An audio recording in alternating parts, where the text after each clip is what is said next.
incredible. And I'm so glad that you're here to hear this presentation because I'm actually going to wonder whether my team worked with you to lay this out.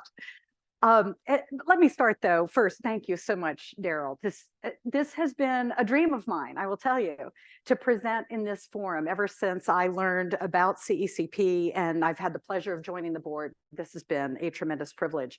But I want to share a quick story with all of you. When I was, I'm going to go back to that. When I was growing up, and even when I got into college, my plan was to be a math professor like my parents. And I went off to school, but my senior year at Wake Forest, IBM came recruiting. And I thought to myself, I wonder if I could score a job in industry. Maybe that would make me a better math professor. And lo and behold, I did. And what happened then is that I got involved in projects at IBM that I can't tell you about. They were classified, but they helped end the Cold War. It was about national and global security. And I was hooked. And about 5 years in, my mom said, "Hey, Barb, are you ever going to go back to graduate school?" And what I said to her is, "Hey, as long as I'm having fun, I think I'm going to keep doing what I'm doing." This year, I celebrated 40 years in business. And so, urgent and important. These are the things that I love to work on. Now, this is interesting because when I got an invitation to come and join Siemens, the key question was, is this a company led by purpose? And to answer that question, I don't know about you all in the, a couple of, like about a decade or so ago, but didn't you go to the library? I went to the library and I pulled out the annual reports for Siemens, and what I saw was their value statement. And what I've seen is that since 1847, the Siemens Corporation has been guided by technology with purpose. I'm going to do this so the sound doesn't go back and forth. This is a company that has crafted its strategy around addressing global megatrends. Think about the inexorable forces that are shaping our future, whether we want them to or not, like the aging demographics of people everywhere, forces like increasingly global supply chains, or the digitalization of everything, our urbanization and transportation of the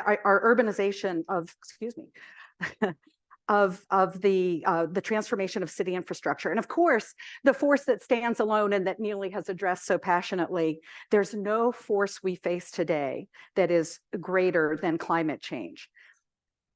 Like purpose has shaped who we are as a company, climate action now drives us as a focused technology company. Decarbonization is the growth market for Siemens. In fact, more than 90% of our global revenue now comes from a portfolio that enables sustainability impact. Now, this impact is built going back decades. 20 years ago, we were among the first businesses that committed to the UN Global Compact, that galvanized businesses everywhere to adopt sustainable practices. Then in 2015, we took the step of becoming the first major industrial company to commit to being carbon neutral by 2030. We've since upped our commitment to net zero, and I can update you more on that as we go. But what I particularly want to focus in on today are the steps we've taken in just the past couple of years to move faster and achieve greater scale, to multiply our impact. Because when it comes to climate, we have the net zero commitments. We have the government policies that have come into place to help us accelerate progress. We have the technologies.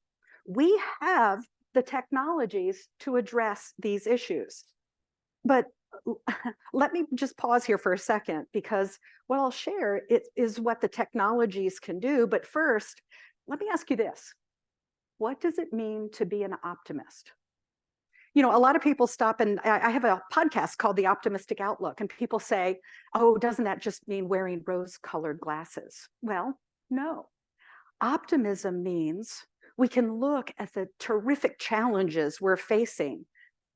We can realize what we have at our disposal to get to work, and we have deep-seated confidence that we can tackle the challenges together. That's what optimism is. And that's what I want to show you today in the work of Siemens. Now, At Siemens, we serve industry, infrastructure, and transportation, sectors that form the backbone of economies. And you can see on the chart before you that these sectors account for nearly 3/4 of global greenhouse gas emissions. And as I talk about the technologies with climate experts, people who've been focused on this for decades, they tell me that climate technologies have advanced at a much faster rate than anyone thought possible. But now we need to apply those technologies faster. And here's our case for optimism. It's that we're capable of increasing our speed.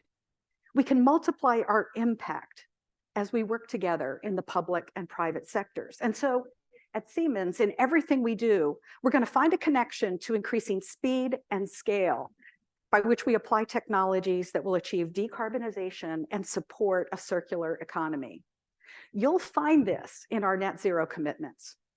You'll find this in our strong governance and ESG framework, keeping us focused and accountable. And as I said, you'll see this in our work with customers. Now, customer avoided emissions. In 2022, customers who were using our technologies were able to avoid 150 million tons worth of emissions. It's 13 times more emissions avoided than we've caused in our own operations and supply chain. Our scope 3 matters. And we did this by leveraging 3 core capabilities, advancing sustainability. And these are the core capabilities Siemens brings to the world: electrification, automation, and digitalization. Industrial customers deploying our technologies are able to reduce energy consumption, they're able to use fewer resources, and they're able to advance decarbonization. But it's not just about using less, it's also about doing more. The technologies advancing decarbonization also bolster productivity. They generate strong business results and improve operational performance. This is why the race to net zero is a growth lever for Siemens. You're also going to see Siemens preparing America's infrastructure to support the energy transition. We know that many consumers observe automakers committing to electric vehicles, yet they question whether the nation has adequate charging infrastructure. We hear economists cite the falling price of renewables, but also engineers who wonder if our electric grid is ready for the clean power transition. You'll see our optimistic outlook as we work every day to address these infrastructure concerns. We're doing this by manufacturing more than 1 million EV chargers in America, but we're also doing this by making power grids more resilient, more flexible, more capable of supplying renewables. And so let me show you a few cases. First, think about right here in New York City. Many of you are familiar with the Javits Center. You might know the Javits Center is one of the busiest convention centers in America, but did you know the Javits Center is also a farm? Up on their green roof, they grow 40,000 pounds of vegetables annually and host 52 species of birds. Well, Siemens has been supporting the Javits Center since they opened in 1986. Over the years, we've provided essential building technologies, fire systems, electrical services, et cetera. And when the Javits team retrofitted their building and made net zero commitments, our energy efficiency solutions and software helped them to move forward. Up on that green roof, Siemens added one of the largest single rooftop solar arrays and microgrids in Manhattan. It's also one of the city's largest battery deployments. This illustrates one of the largest opportunities we have to rapidly modernize the grid to support decarbonization, and that is by innovating at what we call the grid edge, where electricity meets end users. In particular, those connection points between the grid and buildings, which represent 40% of global carbon emissions.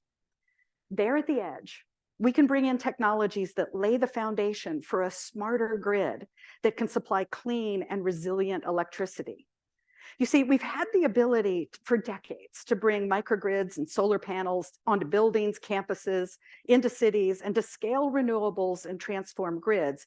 And in recent years, we've seen the cost position of renewables improve significantly. It's made it possible from a more practical perspective to invest in these localized energy systems. But there's still more. Today, we also have the software. We have the platforms and data management solutions. In other words, we have the tools we need to effectively manage these grid edge solutions and optimize how we use those renewable resources. The grid edge solutions make it possible to manage intermittent power reliability.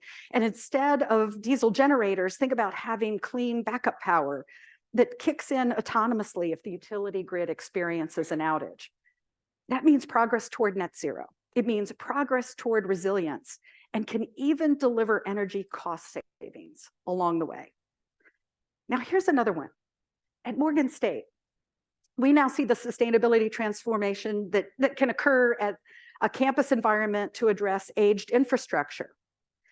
As it came time to make critical building upgrades, Morgan State came up with a vision to transform their built environment by not only making it newer, but also by making it smarter. They've turned to technologies such as AI to better use data and enable predictive maintenance. These data management solutions are now making it possible for Morgan State to use more localized renewable energy systems to sustainably power everything from buildings to campus transportation. Phase one of this effort will yield a 22% reduction in campus emissions, and it'll also deliver $4.5 million in savings along the way. Now, Amtrak is really exciting these days, and rail in general, as I look forward to high-speed rail coming to the US. But Amtrak has been a long-term customer of Siemens, and we're working with more than 30 transit agencies across the country. We're excited to see President Biden announcing historic funding to modernize the Northeast Corridor, where our trains have already traveled some 59 million miles. And did you see the locomotives behind him as he made that announcement? Those were Siemens locomotives. So proud. We've been making these trains as well as transit vehicles for decades at our factory in Sacramento. Our demand has grown to where we actually need an East Coast plant as well. And we recently broke ground on a new facility in Lexington, North Carolina. But what I really wanted to share with you is that our manufacturing teams are committed to building some of the most innovative, sustainable trains in North America. In fact, just recently, Amtrak ordered 73 train sets from us as part of a $3.4 billion contract. Now, these diesel electric trains use a hybrid battery to help reduce emissions, and they're also more fuel efficient, producing 90% fewer particulate emissions when compared to their diesel, when in their diesel operations. So one more picture of a customer. Agriculture. Imagine being able to produce up to 300 times more food per square foot compared to traditional agriculture. Furthermore, imagine being able to have as many as 20 additional growing cycles annually. Meanwhile, your operation reduces water consumption by 95%, and you can grow food without pesticides with operations powered by renewable energy. This is what's possible with indoor vertical farming, which Siemens is now supporting through our partnership with 80 Acres. 80 Acres is using our hardware and software tools relevant to both industrial environments and buildings as they endeavor to standardize their operations and scale their vision to support food security worldwide. Less than a decade ago, 80 Acres had a single research and development facility. Today, they're a worldwide leader in vertical farming and sustainable food production. Now, how is this made possible? Partly in partnership with Siemens Financial Services. 80 Acres, the Javits Center, Morgan State, also involved financing provided by Siemens Financial Services. So yes, we have the technologies needed to drive decarbonization, but we also have the financing.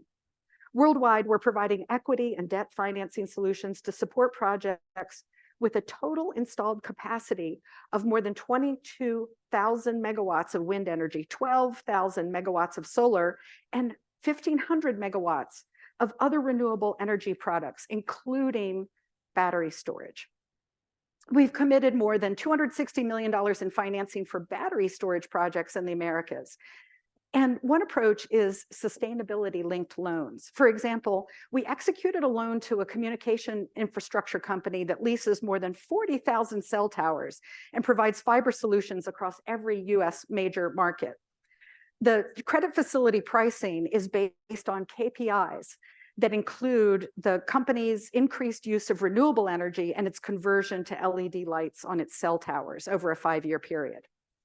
In 2022, we launched a $100 million capital campaign to help jumpstart the sustainability journeys of small and medium-sized businesses. We've complemented this program by launching a digital tool that helps these businesses to calculate the most cost-efficient, high-value approach to decarbonize their facilities. We also offer a unique financing and execution model that mitigates financial risk with no upfront capital expenditures. This is thanks to a joint venture we forged called Calibrant Energy that's now advancing an energy as a service model. These financing solutions are opening the doors wide for those who want to start their sustainability journey but may lack the capacity or the capital to do so on their own. So now, as it turns out, no one can do this on their own. Partnerships, of course, are a big part of this. And it's not just when it comes to deploying technology.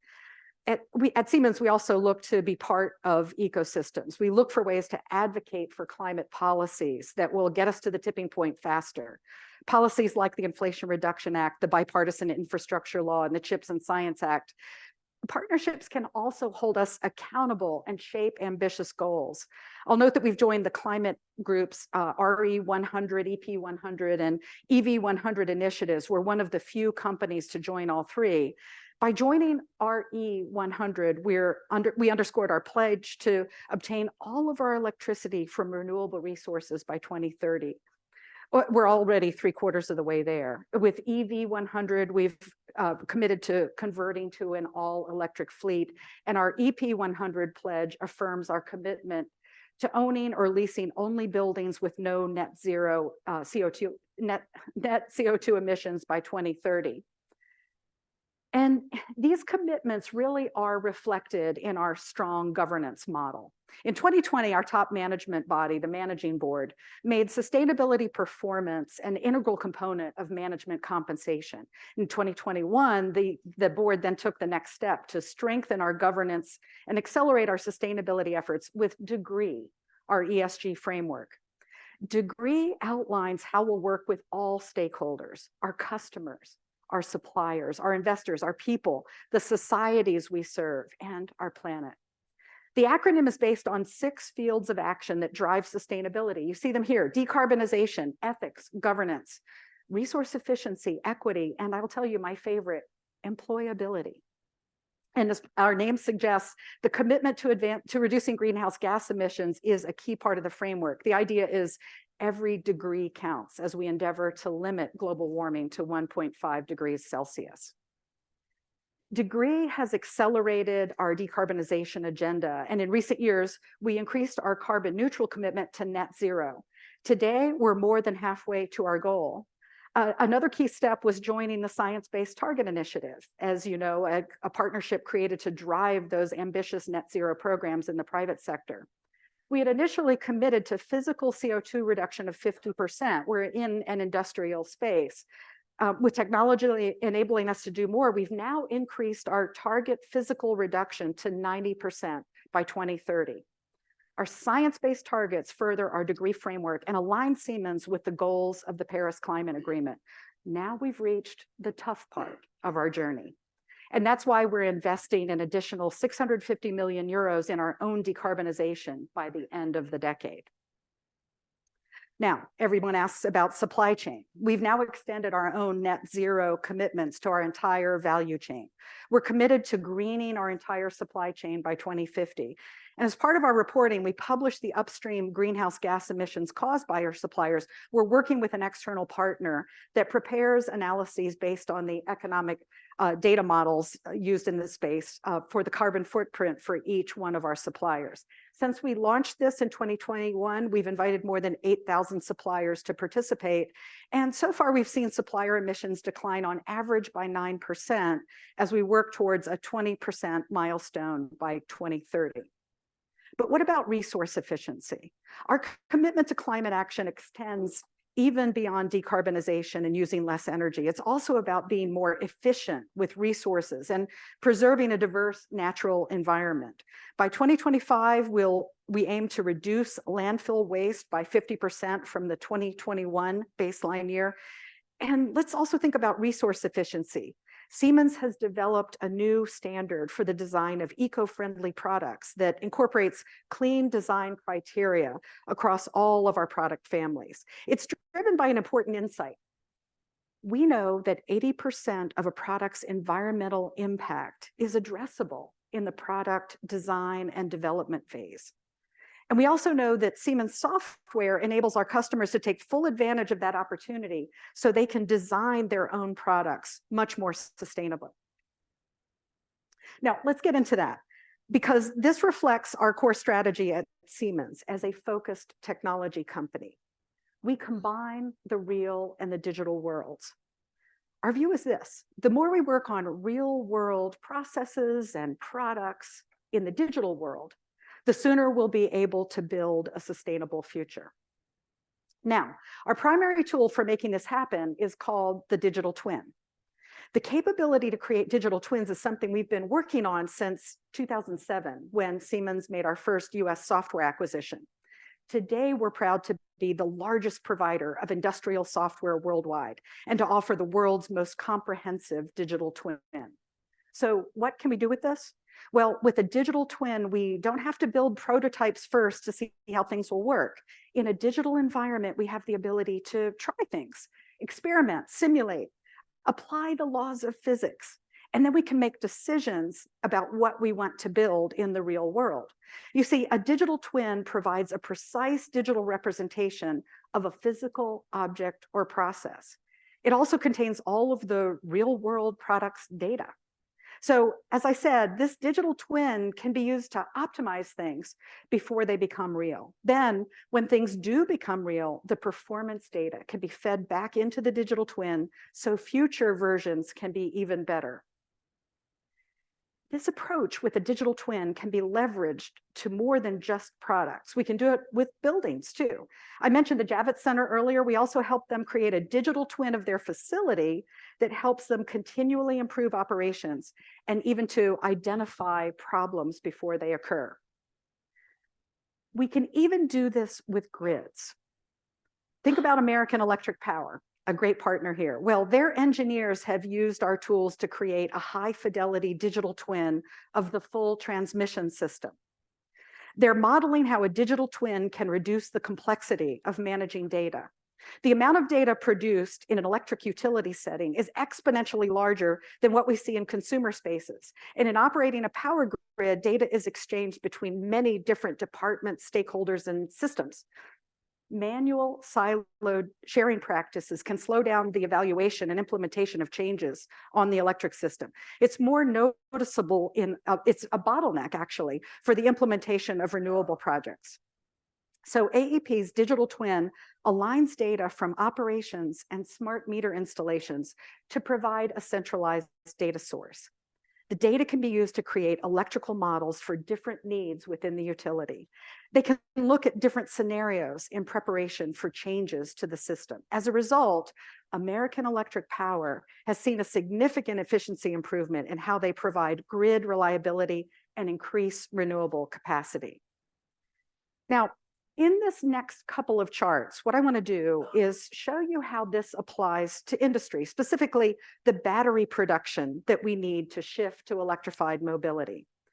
This transition is going to require a lot of batteries. We want to make it possible for battery gigafactories to scale quickly enough and have the tools to meet demand. We also want to look at how we can raise the performance of these batteries and incorporate recycling into the process. We know that getting the batteries 30% cooler will help charge vehicles twice as fast. So with our software, we look at the cell and tinker with every component of the design. And what you can see here is an animation in the design process for those battery cells. I know everybody is as thrilled as I am to see the physics, the thermodynamics playing out. I mean, let's geek out here for just a minute. Isn't it fantastic? All of this made possible. Now imagine this with photorealistic rendering, and now you're in the industrial metaverse. Next, let's look at how the battery should be made. Producing batteries utilizes a chemical mix with a slurry. We built a digital twin of that whole process. We can also simulate what the whole factory should look like. It's down to details like how AI can optimize robots' tasks to care for more complex and tedious disassembly. You know, you all have walked into manufacturing environments. You see this all the time, right? Isn't this awesome? Wow. Look at that, a generative design used to create those gripping mechanisms so that they're lightweight and maneuverable. And that's just not possible without 3D manufacturing. So there we are in the manufacturing environment. But where this gets even more interesting, I'm sorry, I'm just going to do this. Where this gets really interesting is where we think about the recycling that needs to be done. Recycling in a battery operation is one of the dirtiest and most dangerous things to do. So those batteries that you were seeing at the end, this always happens, doesn't it? The things you were seeing in the robots working at the very end is robotics to deconstruct the battery packs at the end, so that we could recycle up to 95% of the material that's in there, because quite frankly, these are rare resources. Okay, so enough show and tell. Let me move on now to make sure that what I share with you, here we are. Let's take those battery packs apart. I'll move on. What I want to do is actually share with you maybe the most powerful tool that we have available to us now. In order to achieve scale, we have to get speed. In order to achieve speed, we have to reduce complexity, and we have to empower customers. And we can do that. We can lower barriers to entry and democratize the technologies supporting our decarbonization. How are we going to get there? We think about platforms. In the world of IT, information technology, we have apps that make it easy to engage. And at Siemens, we're now bringing platforms and ecosystems to the operational technology that infrastructure and industry depend on. Last year, Siemens launched our new digital business platform, Siemens Accelerator. It offers up our software and hardware in a marketplace so companies everywhere can engage, download, and deploy the technologies they need. It also gives customers access to an ecosystem, enabling them to partner with third-party providers who bring foundational services or vertical-specific technologies. One of the applications you'll find on Siemens Accelerator is SeaGreen. It's there to help customers calculate the carbon emissions of their supply chains. In many industries, 90% of emissions are attributable to intermediate products. So SeaGreen provides the transparency needed to address those emissions and achieve net zero. Not all suppliers will want to share data on their bill of materials. So SeaGreen uses blockchain technology to guarantee confidentiality of that information. And that makes it much easier for suppliers to participate. Now, while we transform the everyday, we continue to invent the future. In 2022 alone, we invested 5.6 billion euros into research and development. These activities are geared to the portfolio that I've been showing you, one that drives both net zero goals and strong business results. We intend to maintain this scale of investment at about 8% of revenue. This is why we improve our hardware base and intensify investment in our software and digital portfolios. We're focused on strengthening our leading position in core technologies such as simulation, digital twins, artificial intelligence, and power electronics. And of course, we'll continue supporting the development of the Siemens Accelerator platform. We conduct all of this in a spirit of open innovation that makes our technologies available to innovators worldwide who share our vision for technology with purpose. This allows us to work closely with scientists from leading institutions or students working on the next big breakthrough.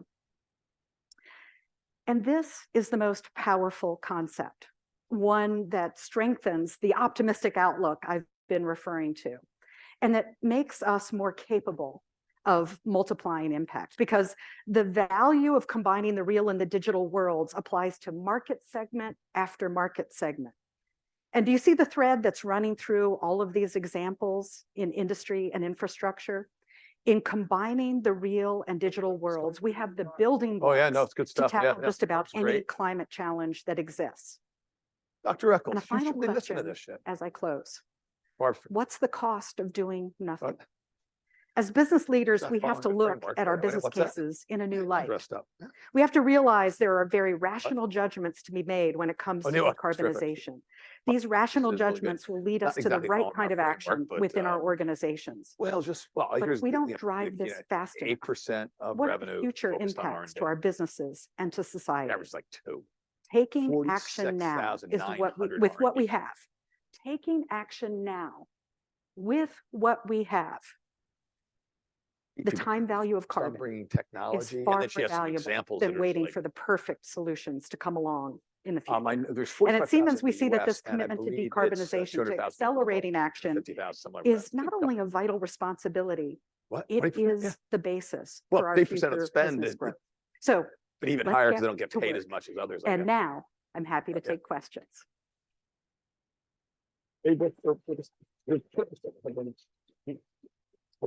And Nandika, I know that you're going to be moderating our questions. Thank you. Thank you, Barbara. That was Shakes are clapping. that was pretty eye-opening. And for those online, this is Nandika Margavkar. I'm the Chief Growth Officer at Chief Executives for Corporate Purpose. And please do send your questions for folks in the room through the Gooba app. We'd appreciate that. So Barbara, you talked about how employability was a passion, right? So a question for you. One of the challenges with accelerating sustainable technologies is sort of persistent workers shortage. How is Siemens addressing that? Yeah. One of the most beautiful pieces of work I've seen at Siemens recently has been the business case for employee training. I mean, it's a pretty simple equation. What is the cost of separating an employee who may be grounded in the technologies of the past, and then going through the hiring process, bringing a new employee in and training them up so they can be part of our organization moving forward? Turns out that's less expensive than simply investing in the training programs. And so Siemens is investing heavily in training programs for our own employees. And I'm loving the new learning platform that's been established at Siemens. We as learners actually guide the curriculum. We state what our interests and objectives are, and an AI-driven system helps us to determine what modules are most appropriate for our learning journey. That's something we're doing for ourselves, but there's a bigger picture here, which is what are we doing to address the needs of workers across our economy? And here, David Etzweiler is here with us today. We've pointed the whole focus of Siemens US's foundation to addressing the skills for middle skill workers. What happens if you need more than a high school diploma but less than a college degree? We're working with all kinds of innovators. Most recently, you could see it announced last month, is the program Everybody Charging Forward, where we're working in ecosystems, including labor and community development organizations, to bring people into the electric vehicle charging, manufacturing, installation, and maintenance trades that we're going to need in order to build out this expansion. A lot of people ask me the question, Nandika, about what about AI? Isn't that going to destroy jobs? And I'm going to tell you, I'm standing firmly in a position that says we don't have enough people as it is. And by the way, think about the kinds of jobs where we want the human touch. We want the human touch where it comes to us interacting with each other. And we want to take more and more of the dirty, the dangerous, the repetitive, the boring things off of our plates. So let's expand what's humanly possible with the technology available to us now. Yes, hi, excellent. And I can understand from your presentation why Siemens has been one of my best investments in the last 30 years. I'm so glad. You heard it here, folks. Former corporation founder, Bruce Piasecki, now a book writer. So my question, looking at the future that you showed us with the digital twin and the ability to make so much more efficiency than normal competitive efficiency. is it exceptional Fortune 500s that would see the wisdom of that, like a Unilever and a Toyota? Or do you think you've penetrated most of the Fortune 500? I would imagine Siemens has many $100 million accounts with the Fortune 100s. Yes. And have you gone past the most progressive third into the majority of them? Yeah, yes, and. So what's amazing is that the tools and technologies we've been talking about here have been adopted by some of the largest and most capable companies in the world.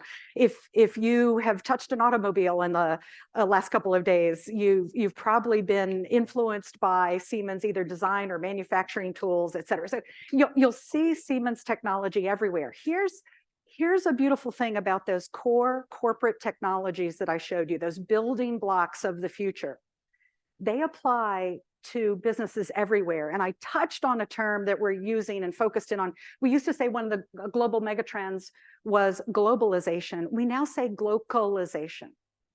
The tools that I'm showing you here today enable creators to design anywhere.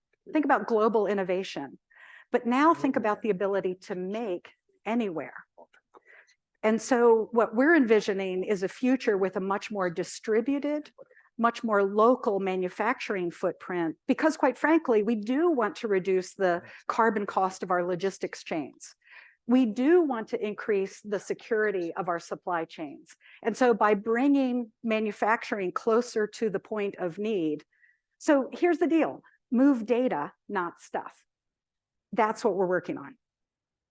Oh, and by the way, if the human interfaces looked more like the video games that kids love to play these days than like the ultra scientific, I know that if you were raised in a STEM background like me, you love those data tables, but we really think user interfaces are going to get more and more intuitive, so that truly when I'm ready to step down from my CEO role, would have no problem transitioning into a manufacturing environment and could work there as intuitively as I deal with my commercial life today online.